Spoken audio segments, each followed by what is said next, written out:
Oh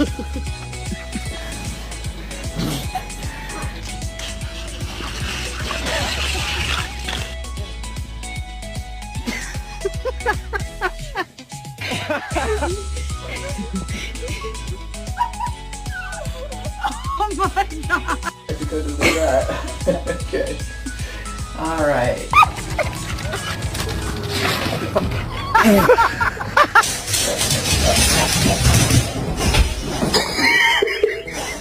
Libby, stay. Stay!